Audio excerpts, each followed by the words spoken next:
చిన్న ప్రార్థన చేసుకుందాం. పరిశుద్ధుడా, మరి సమయంలో కొన్ని నిమిషాలు నీ పాదాల దగ్గర మరి ప్రేమగా తండ్రి సహోదరి మరి ప్రభా అనంతలక్ష్మి కుమారుడి గారి దగ్గర వారి కుటుంబ సమస్యల కొరకే ప్రార్థించడానికి చేరువచ్చిన వారిని బట్టి నీకు వందనాలు. రావాల్సిన వారిని కూడా మీరు నడిపించండి. వారు కొన్ని ఆటంకాల అభ్యంతరాలను కూడా తొలగి త్వరపడి రావడానికి సహాయం చేయండి. మీ సమయాన్ని గడపటానికి నీ సన్నిధిలో ప్రభదేవ అనాలోచన ఎక్కడ ఉండకుండా సహాయం చేయండి. మీ ఆత్మ యొక్క నడుపుదల నాకు దయచేసి కొన్ని మాటలు నాకు ఇచ్చిన వాటిని పంచుకోవడానికి సహాయం చేయండి. ప్రభువును రక్షకుడు యేసుక్రీస్తు నామమున వందనములు చెల్లించి ప్రార్థిస్తున్నాను తండ్రి, ఆమేన్. కీర్తన 120.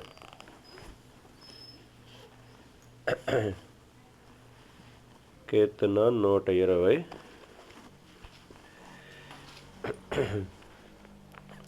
మొదటి వచనం.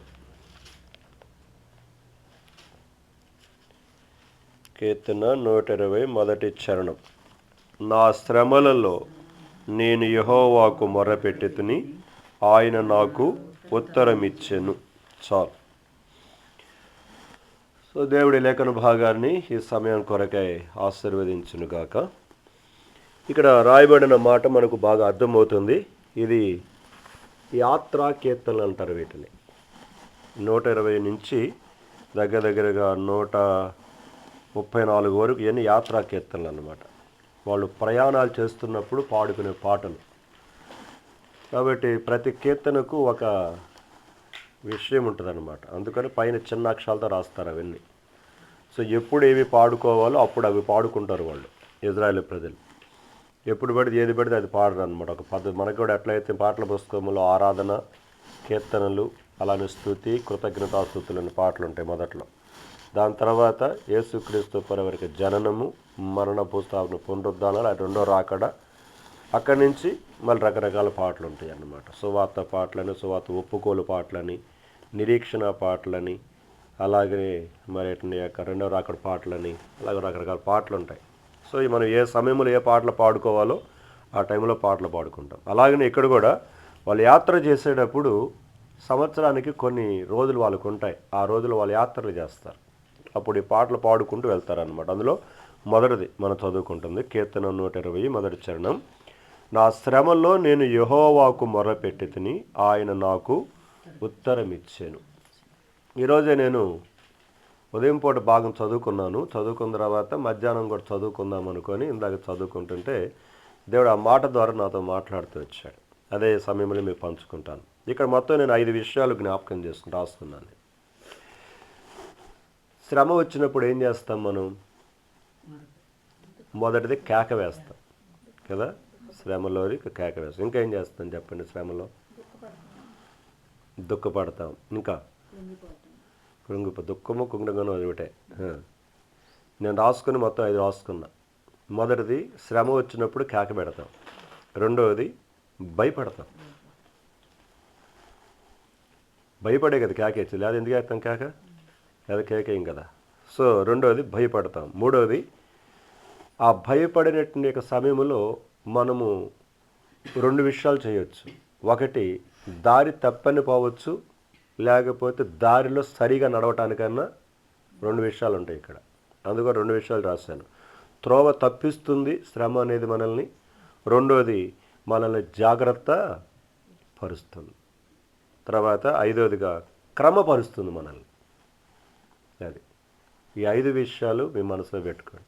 శ్రమ అనేది మొదటిది మన జీవితంలో కేక పెట్టేట్టుగా చేస్తుంది. రెండోది ఆ శ్రమ మనలను భయపెట్టిస్తుంది. మూడవది శ్రమ మనలను త్రోవ తప్పిస్తుంది. నాలుగవది శ్రమ మనలను జాగ్రత్త పరుస్తుంది. ఐదవది శ్రమ మనల్ని క్రమపరుస్తుంది. ఈ 5 విషయాలు మనసులో పెట్టుకోండి. సో ఇంకా చాలా విషయాలు ధ్యానం చేయొచ్చు, కానీ 5 విషయాలు మాత్రమే రాత్రి యొక్క సమయం కొరకు మనం ప్రార్థన పెట్టుకుంటాం.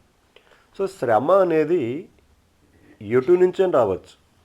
జ్ఞాపకం చేసుకోండి. శ్రమ అనేది ఈ దిక్కు నుంచే వస్తుందని అనుకోవటానికి లేదు.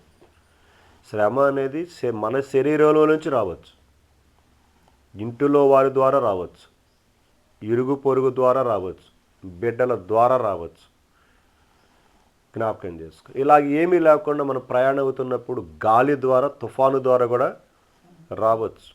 శ్రమ అనేది ఏ విధంగా, ఎలాగ, ఏ టైంలో వస్తుందో ఎవరికి తెలియదు. కానీ శ్రమలో మనం చేసే పనులు ఇవన్నమాట. సో దీని కొరకు ఈరోజు నా దినభాగాన్ని మీ మధ్యలో తీసుకుంటాం. వారి జీవితంలో ఈరోజు నా దినభాగం ఆదికాండంకి వెళ్తున్నాను. రండి, ఆదికాండం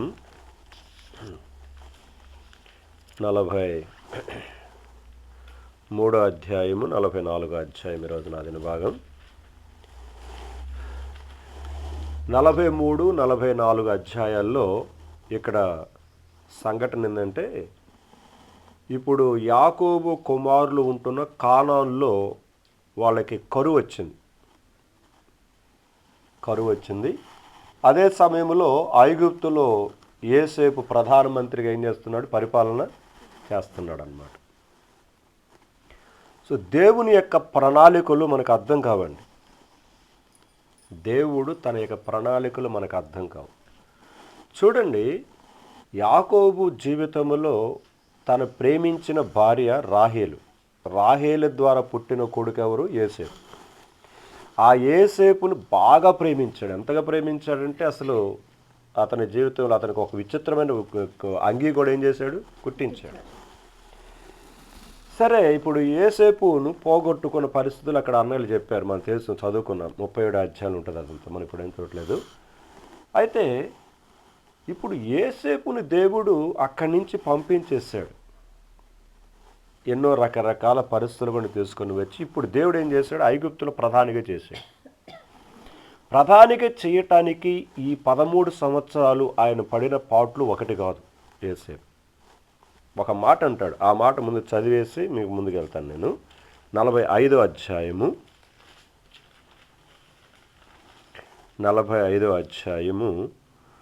7వ చరణం చదువుతున్నాను.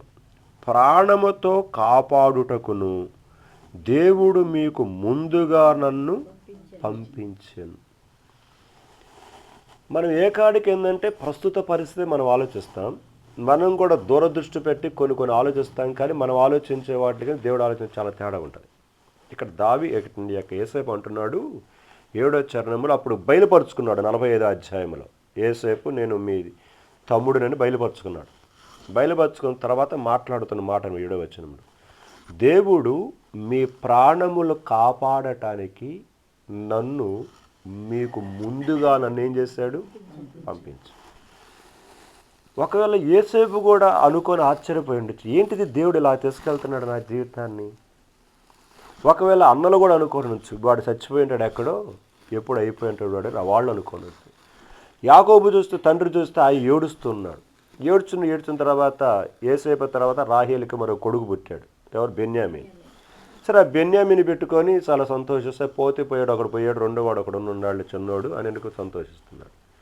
ఇలాంటి పరిస్థితులలో గమనించాలి, మీకు ముందుగా నన్ను ఏం చేశాడు? సిద్ధపరుస్తున్న దేవుని ప్లాన్ అన్నమాట. సో వీరి ప్రాణాలను కాపాడటానికి కొరకై ముందుగానే దేవుడు ఒక స్థితిని సిద్ధపరిచి పెట్టడానికి కొరకై 13 సంవత్సరాలు ఈ శ్రమల గుండా ఏం కావాల్సి వచ్చింది? యోసేపు వెళ్ళాల్సి వచ్చింది. ఈ శ్రమలు వస్తున్న ఈ 13 సంవత్సరాలు ఎవరికి అంతు పట్టదు. ఎందుకు దేవుడు ఇది చేస్తున్నాడా, ఎందుకు ఇలాగ వస్తున్నాయి అని ఇది మనం ఆలోచించినా కూడా మన ఆలోచనకు అందదు. కానీ దేవుని ప్రణాళిక అది స్పష్టంగా నెరవేర్చడానికి కొరకు. అందుకని యోసేపు అన్నాడు, ఇవన్నీ నా జీవితం తీసుకురావడానికి ఎందుకు తెలుసా? మీ ప్రాణాలని కాపాడటానికి కొరకు ముందుగానే నన్ను ఏం చేశాడు? ఇలాగా మీరు గుంటలో పడేయటము, తిట్టటము, నన్ను రకరకాలుగా అమ్మేయటము, తర్వాత అక్కడ తీసుకెళ్ళిన తర్వాత అక్కడ బానిసగా అమ్మటము, తర్వాత పొత్తిఫారు భార్య నా మీద కన్ను వేయటము, నన్ను తీసుకొని చెరసాల్లో వేయటం, ఇవన్నీ దేవుడు ఎందుకు చేశాడు? మీ ప్రాణాలు కాపాడటానికి. మీ ప్రాణాలు కాపాడటానికి ముందు ఎందుకు ప్రాణాలు కాపాడాల్సి వచ్చింది? ఇప్పుడు 40 అక్కడ రాయబడిన మాట గమనించండి. 42వ అధ్యాయం 1వ వచనం, ధాన్యము ఐగుప్తులో ఉన్నదని యాకోబునకు తెలుసుకొనినప్పుడు మీరేలా ఒకరి ముఖము ఒకరు చూచుకొనుచున్నారు అని తన కుమార్తెను. మరియు అతడు, చూడుడి, ఐగుప్తులో ధాన్యమున్నదని వింటిమి, మనము చావక బ్రతుకున్నట్లు గమనించాలి. అంటే ఇప్పుడు వారు ఉంటున్న స్థలములో ఏమొచ్చింది? కరువు వచ్చింది. అందుకని అంటున్నాడు అన్నమాట, మనం చావక బ్రతుకున్నట్లు. జాగ్రత్త గమనించుకోవాలి. మనం చదువుకున్నట్టు యొక్క 45:7 మీ ప్రాణములు కాపాడటానికి అన్నాడు. అంటే భవిష్యత్తులో దేవుడు యాకోబు యొక్క పిల్లలను, వారి సంతానమును ప్రాణాపాయము నుంచి, కరువు నుంచి కాపాడటానికి దేవుడు ముందుగానే ఒక వ్యక్తిని ఏం చేశాడు? సిద్ధపరిచాడు. ఆ వ్యక్తిని సిద్ధపరిచిన వ్యక్తి ఎట్లా ఉంది? భయంకరమైన శ్రమల గుండా తీసుకుని వెళ్ళి సిద్ధపరిచాడు. అది ఆశ్చర్యకరమైన కార్యం. దేవుడు చేసే పనులు అట్టుంటాయి అన్నమాట.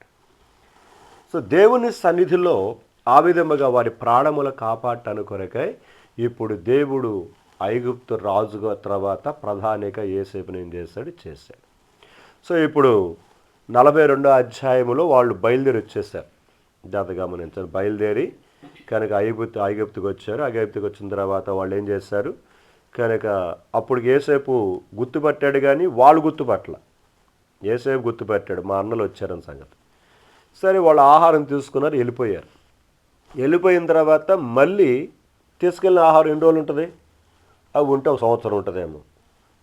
సంవత్సరం అంతగా తీసుకెళ్ళారో మనకు తెలియదు.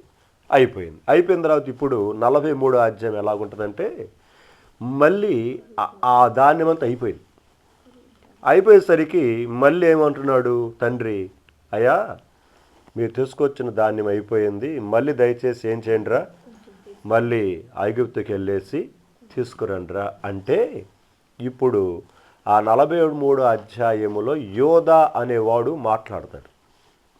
మీరు అక్కడ గమనించుకోండి. అవన్నీ నేను వచనాలు చూపిస్తే టైం అవుతుంది, అందుకని చెప్తున్నాను. యోధా అనేవాడు అంటాడు కొడుకు. యోధా అనేవాడు యాకోబు కొడుకు అనమాట. సరే, యాకోబుతో యోధా అంటున్నాడు, నాన్న నువ్వు చెప్పింది బాగానే ఉంది, కానీ ఐగుప్తు యొక్క ప్రధాని ఉన్నాడు చూసావా, ఆయన ఏమన్నాడంటే, ఈసారి కానీ మీరు వచ్చేటప్పుడు మీకు తమ్ముడు ఉన్నాడు అన్నారుగా ఒకడు, వాడిని తీసుకొని వస్తేనే రండి, లేకపోతే రావద్దని చెప్పాడు అని. ఎందుకంటే మీకు 42 అధ్యాయాలు అవన్నీ కనబడతాయి, మీకు తర్వాత చదువుకోండి అని తండ్రికి చెబుతున్నాడు. జాగ్రత్త గమనించండి ఇక్కడ. అంటే ఇప్పుడు వాళ్ళు భయంకరమైన ఇరుకులో ఉన్నారు, శ్రమలో ఉన్నారన్నమాట. మరలా మీరు ఇక్కడికి వచ్చి ధాన్యం కొనాలంటే, ఎందుకంటే వాళ్ళని అడిగాడు, మీకు ఇంకా మీ తండ్రి బతుకున్నాడా, మీకు ఇంకా ఎవరైనా అన్నదమ్ముళ్ళు ఉన్నారా అని యోసేపు ముందర ఏం చేశాడు? 42 అధ్యాయంలో అడుగుతాడు. అప్పుడు వాళ్ళన్నీ నిజము చెబుతారు. చెప్పిన తర్వాత వెంటనే అప్పుడు అంటే, మీరు ఈసారి కానీ వచ్చేటప్పుడు విధానం అయిపోతే మీ తమ్ముడిని వెంట పెట్టుకోండి, వస్తేనే రండి ఇక్కడికి, లేకపోతే రావద్దు. ఇప్పుడు ఈ విషయము యోధా తన తండ్రికి చెబుతున్నాడు అక్కడ 43 అధ్యాయాలు. తండ్రికి చెబుతుంటే తండ్రి చాలా బాధపడుతున్నాడు. ఎందుకంటే తను ప్రేమించినట్టు భార్యన రాహేలు ద్వారా పుట్టినట్టు వాడిన యోసేపు కనబడకుండా పోయాడు, చచ్చాడు, బతికాడు, మాకు తెలియదు. ఇప్పుడు ఉన్నది ఈడొకడు బెన్యామీను, చిన్నోడు, 12వ వాడు అనమాట. ఈ బెన్యామీని తీసుకెళ్తారు ఇందిరా మీరు అంటున్నారు ఇందిరా అని పిల్లల మీద యోధా మీద అంటాడు. అప్పుడు యోధా చెప్పాడు మళ్ళీ, నాన్న నువ్వు ఇట్లా మాట్లాడుకుంటే కుదరదు, మేము పోయినా కూడా ఆయన మాకు బియ్యము ఇయ్యడు, ఎందుకంటే ఖండితంగా చెప్పాడు ఆయన. కాబట్టి ఈ పరిస్థితుల్లో నువ్వు వాడిని మాతో పంపిస్తే పోతాం, లేకపోతే అందరం కలిసి ఇక్కడే సత్తాం. చేసేదేముంది? అక్కడే ఉంది బియ్యం, ఇంకెక్కడ లేవు. పోతే అక్కడికి వెళ్ళాలి, పోవాలంటే వాడిని పంపించాలి. నువ్వేం పంపించను అంటున్నావు, మరి ఎట్ట మమ్మంటావు మమ్మల్ని ఈసారి శిక్షిస్తాడు కూడా రాజు, ఆయనట్టేగా ప్రధాని. చాలా ఖండితంగా చెప్పాడు అన్నాడు. సరే, ఇప్పుడు ఆ 43వ అధ్యాయములో మొదటి పారాగ్రాఫ్లో చివరిగా ఒక మాట అంటాడు, గమనించండి. చూడండి, 43వ అధ్యాయము 13వ వచనం నుంచి నేను చదువుతాను, గమనించండి. మీ తమ్ముని తీసుకొని లేచి ఆ మనుషుని యొద్దకు తిరిగి వెళ్ళుడి. ఆ మనుష్యుడు నీ ఇతర సహోదరులను బెన్యామీనును మీకు అప్పగించినట్లు సర్వశక్తుడైన దేవుడు ఆ మనుష్యుని ఎదుట మిమ్మును కరుణించునుగాక. నేను పుత్రహీనుడినై ఉండవలసిన ఎడల పుత్రహీనుడునగుదునని వారితో చెప్పాడు. ఇక చేసేది లేక ఇక్కడ మన తినటానికి తిండి లేదు, నేను పంపించకపోతేనేమని ఆయన భీము ఇవ్వని అన్నాడంట. మరి ఇక ఏం చేసేది? కాబట్టి దేవుడు ఏది చేస్తాడో అది చేస్తాడులే. కాబట్టి సర్వశక్తుడు దేవుడు నన్ను పుత్రులు పిల్లలు లేకుండా చంపాలనుకుంటాడు, చంపేసేస్తాడు. ఉంచాలనుకుంటే ఉంచుతాడు. కాబట్టి వాడిని తీసుకొని మీరు వెళ్ళిపోండి అని చాలా బాధతో ఏం చేశాడు? పంపించలేక ఇక చివరికి తప్పదన్నట్టుగా పంపించాడు అన్నమాట. ఇప్పుడు జ్ఞాపకం చేసుకోవాలి, మనం చదువుకున్న మాట, నా శ్రమలో నేను యెహోవాకు మొర్ర పెట్టగా ఆయన నా ప్రార్థనకు ఏం చేశాడు? 121 వచ్చిన, అది మర్చిపోవద్దు. తర్వాత నేను శ్రమలో 5 విషయాలు జ్ఞాపకం చేశా. ఇవన్నీ ఇక్కడ కనబడతాయి. ఒక మొదటి మాట చెప్తాను మీకు. మొదటి మాట, వారు భయపడ్డారట. చూడండి, ఒకటి ఉంది అక్కడ మాట. నేను పేపర్ మీద రాసుకున్నాను, చదవండి. వచ్చిన అక్కడే 43:18 అనుకుంటాను, 18వ చరణం. ఆ మనుషులు యోసేపు ఇంటికి రప్పింపబడినందున వారు భయపడి. చాలంతే. శ్రమలో ఏమొస్తుంది? అదే చెప్పా, భయపడ్డారు. మనకు కూడా అంతే. మన జీవిత యాత్రలో మన పిల్లల పెళ్ళిళ్ళ విషయం దగ్గరికి వచ్చే కానీ, వారి చదువుల విషయంలో కానీ, వారు దారి తప్పినప్పుడు కానీ, మన ఇంట్లో ఉన్నటువంటి యొక్క భర్తలు కానీ, పరిస్థితులు, అనారోగ్య పరిస్థితులు, పొలముల విషయాలు కానీ, ఇలా కొన్ని పరిస్థితులు, శ్రమలు వచ్చినప్పుడు మనకు కూడా ఏం కలుగుద్ది? భయం. వాళ్ళు కూడా ఏమైనారు? ఇక్కడ భయపడ్డారు. సో మొదటిది, శ్రమలో భయం వస్తుంది. ఎందుకంటే ఇప్పుడు రావటానికైతే వచ్చారు, కానీ ఇప్పుడు వీళ్ళకి మళ్ళీ భయం పుట్టుకొచ్చింది. ఏమవుద్దో, ఏం చేస్తాడో ఆ ప్రధానమంత్రి, కనుక మళ్ళీ ఏం అడుగుతాడో, మళ్ళీ ఏం చేస్తాడో మనల్ని వాళ్ళకి హృదయంలో పైకి మాత్రం బాగానే ఉన్నారు, లోపలేముంది? భయం. ఎందుకంటే వాళ్ళ దేశం కాదు అది. ఆ ప్రధాని ఏమన్నా యేసయ్య ఉన్నట్టు చాలా కఠినంగా మాట్లాడాడు. సో ఇలాంటి యొక్క భయకంపితమైన వాతావరణంలో వాళ్ళు, అదే రెండు చెప్పానండి, జాగ్రత్త పడుతున్నారు.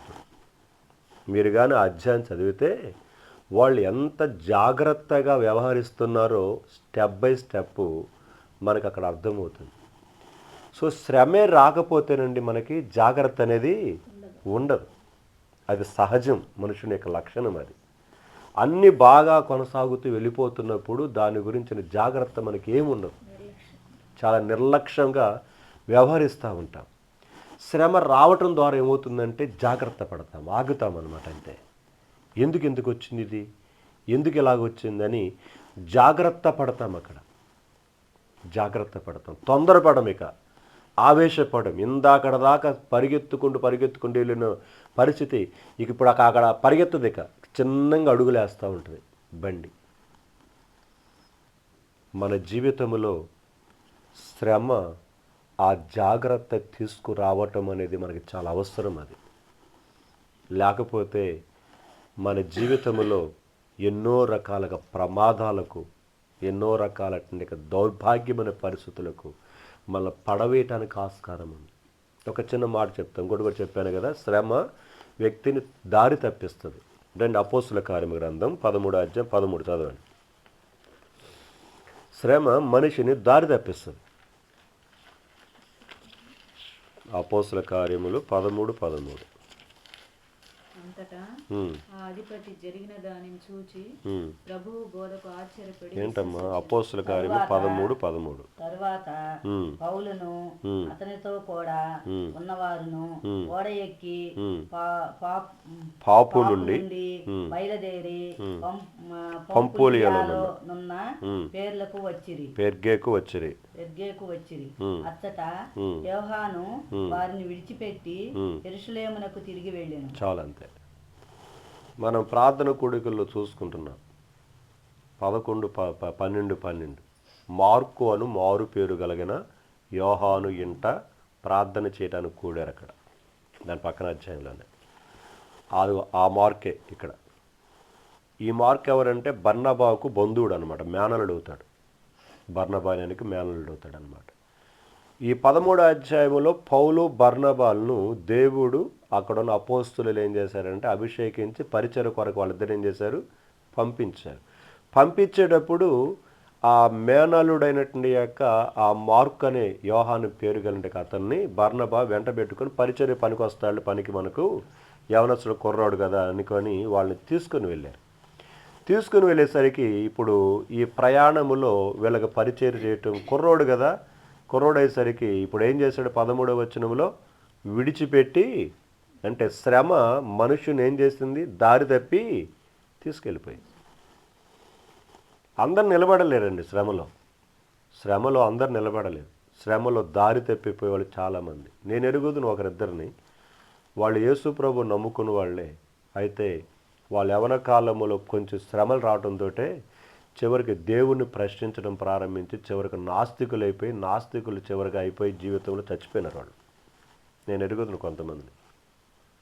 అంటే శ్రమ వాడిని ఏం చేస్తుంది, దేవుళ్ళ నుంచి కూడా నాకెందుకు రావాలంట, నేను నిజంగా దేవుణ్ణి నమ్ముకుంటే మరి ఎందుకు ఇట్లా చేయాలి, ఆయన అసలు ఉన్నాడా, ఇలా ప్రశ్నలు వచ్చింది వాళ్ళకి.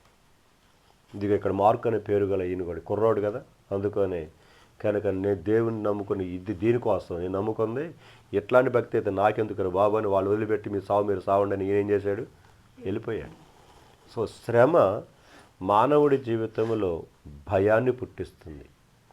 ఈ భయము అనేది 2 రకాలుగా పనిచేస్తుంది అనమాట. ఒకటి దారి తప్పించేటని చేస్తుంది, రెండోది దారిలో సరైన విధంగా ఉండటానికన్నా రెండు చేస్తుంది. కాబట్టి జ్ఞాపకం చేసుకున్నాం, భయము, రెండవది దారి తప్పిపోయాడు ఈయన. కానీ ఇక్కడ మనం చదువుకుంటున్న 43వ అధ్యాయములో 44వ అధ్యాయములో ఈ భయము అనేది వాడిని ఏం చేసిందంటే జాగ్రత్త పరిచింది.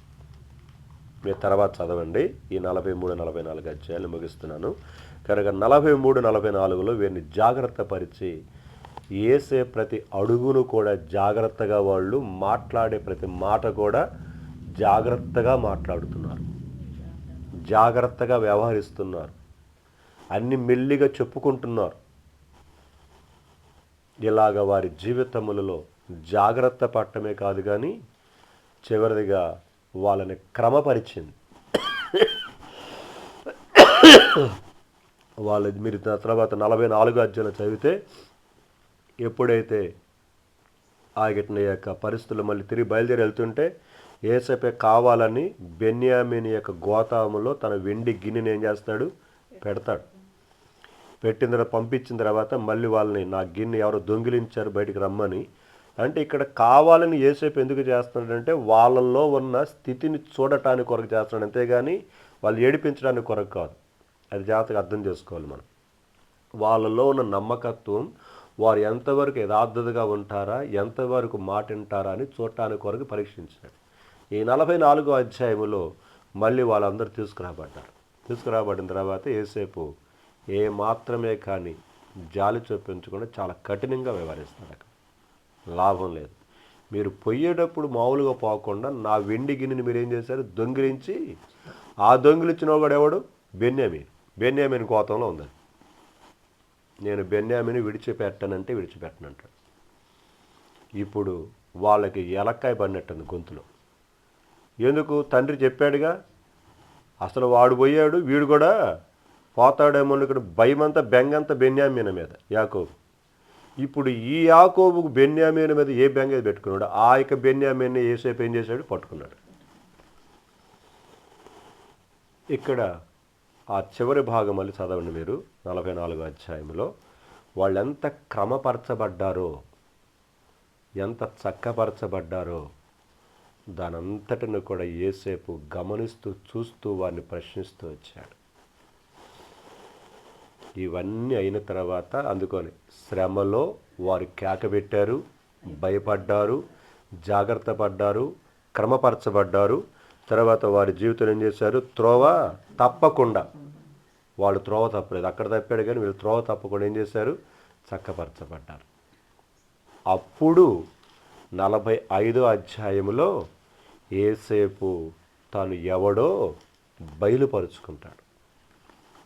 ఆ సమయంలో మెడ మీద పడి ముద్దు పెట్టుకొని ఏడుస్తాడు, కన్నీళ్లు పెట్టుకుంటాడు. మొత్తం మీరు చదవండి 42వ అధ్యాయం నుంచి 50వ అధ్యాయం దాకా 7 సార్లు ఏడుస్తాడు యేసేపు. 7 సార్లు.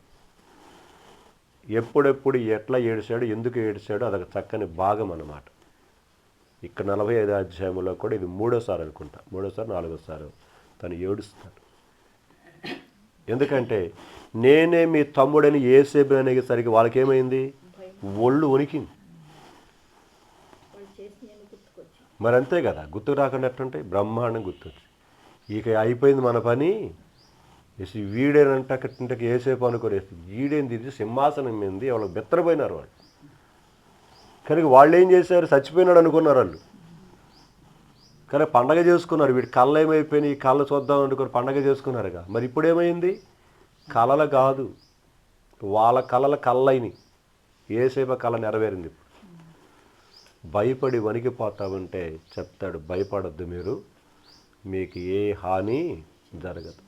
మీరు అలాగ నా కొరకు నా విషయం చేశారని మీరు బాధ కూడా పడద్దు. మీరు అలాగ చేయకపోతే నేను ఇక్కడికి వచ్చేవాడిని కాదు. మన జీవితంలో కూడా మనం ఎప్పుడు అది జ్ఞాపకం చేసుకోవాలి. ప్రభువా, ఇది చేస్తున్నావంటే దీని వెనకాల ఏదో నీ ఆలోచన ఉంటుంది, అది నాకు తెలియదు.